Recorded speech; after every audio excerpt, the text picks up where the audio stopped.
écoutez, il y a des prises de position, que la France continue dans ce sens, qu'elle soit du côté de la démocratie, de l'histoire, c'est ce qui est en train de se passer. Certains journalistes ont reproché à la France de n'avoir pas vu venir ce qui se passait en Tunisie. Mais aujourd'hui, la France voit venir ce qui se passe en Côte d'Ivoire. Elle dit, voilà, nous avons un usurpateur. Les Ivoiriens ont tranché, ils ont décidé de confier leur destin à M. Alassane Dramane Ouattara. Un point, c'est tout. Laurent Gbagbo a encore quelques moyens, un quarteron de militaires qui lui sont dévoués, recrutés sur une base tribale, et puis des mercenaires et des miliciens. S'il avait une armée qui était derrière lui, vous croyez qu'il aurait eu besoin de prendre des supplétifs? Non. Nous avons beaucoup de militaires qui nous disent toutes les armes se trouvent entre les mains d'un groupuscule de militaires. Nous ne pouvons pas agir, nous ne pouvons rien faire. Tous les jours, il y a des militaires qui disent ça, qui disent « Nous sommes d'accord avec vous, nous voulons faire respecter la démocratie, mais malheureusement, nos familles sont menacées. Si nous agissons comme ça, ou si nous vous rejoignons à l'hôtel du Golfe, mais nous mettons la vie de nos familles en danger. » Voilà la réalité aujourd'hui en Côte d'Ivoire. Je crois qu'il faut la dépeindre clairement, ne pas se laisser impressionner par la thèse de l'impérialisme que Gbagbo enfourche pour intimider l'Occident, qui peut avoir une mauvaise conscience. On en connaît des Français qui s'auto-flagellent, mais ce n'est pas les Français qui ont élu Alassane Dramane Ouattara, ce sont les Ivoiriens. Voilà, et ce sont des Africains qui ont dit il faut que Laurent Gbagbo cède le pouvoir. S'il ne le faisait pas, au besoin, nous utiliserons la force légitime pour le faire partir. Voilà.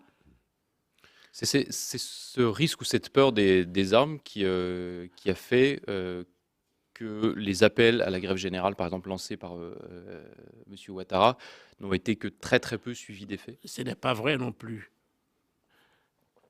Quand vous voyez comment la vie est désorganisée en Côte d'Ivoire, vous comprendrez qu'on ne vit plus normalement. Ça, c'est un fait. Mais l'appel à la grève générale... Écoutez, vous savez, l'appel à la grève générale, il a été suivi. Il a été bien suivi. Il y a eu des villes mortes. Mais c'est pacifique. Mais dites-moi, vous voulez qu'on utilise la force? Si c'est ce que vous voulez, qu'on commence à s'affronter, on peut le faire aussi.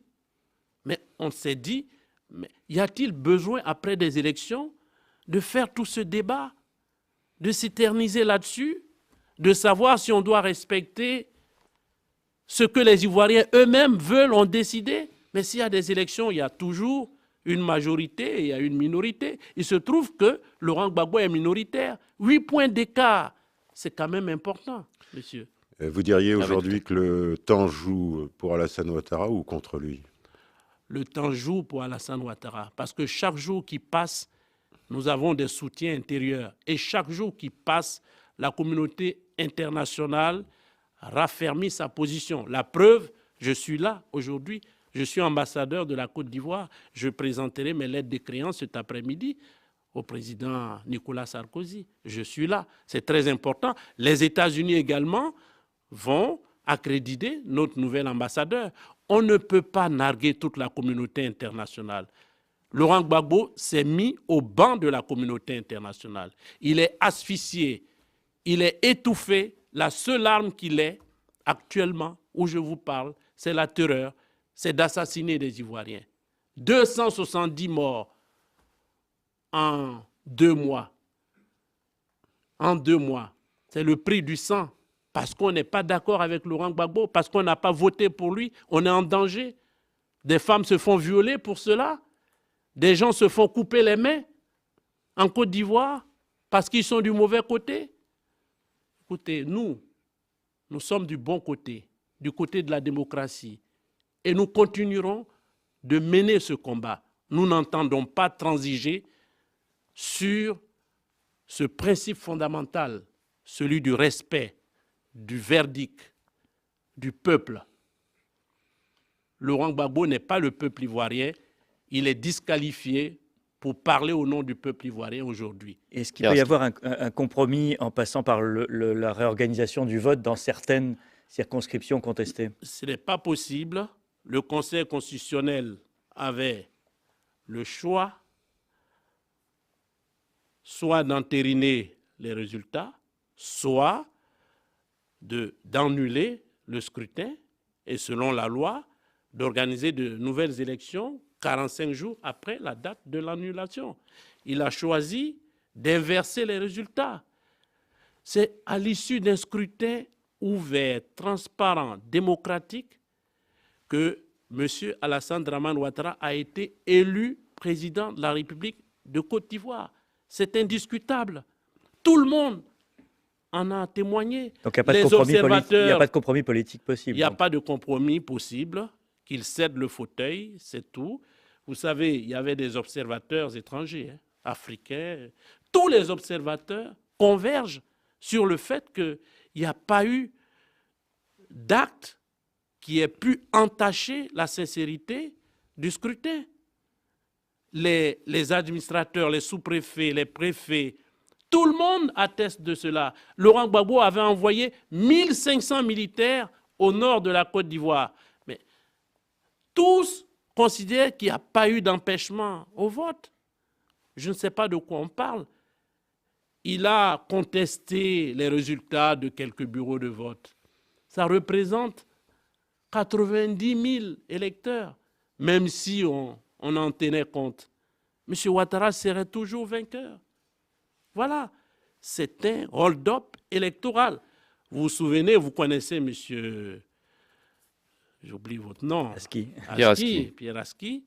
Vous savez pourquoi nous sommes dans cette situation? Parce que les élections avaient été mal organisées en 2000. Les deux poids lourds ont été exclus de la compétition. Le président Henri Konan Bédié et le président Alassane Ouattara. Voilà. Et Laurent Gbagbo a reconnu, voilà, j'accède au pouvoir dans des circonstances calamiteuses. Il a été incapable de gérer la Côte d'Ivoire pendant 10 ans. Il a au contraire aggravé les difficultés des Ivoiriens. Il est le fossoyeur numéro 1 de l'unité nationale parce qu'il instrumentalise les ethnies, les régions et les religions. Le Premier ministre que vous servez a travaillé avec lui pendant plusieurs années. Oui, le Premier ministre Soro Guillaume. Oui. Je ne comprends pas votre... Oui, monsieur Soro a travaillé avec lui. Non, vous disiez, ça a été une période calamiteuse, mais il a quand même... Mais c'est en vertu des accords de Ouagadougou bien sûr. que Soro Guillaume est devenu Premier ministre de la Côte d'Ivoire. Il était responsable à ce titre de la bonne tenue du processus électoral.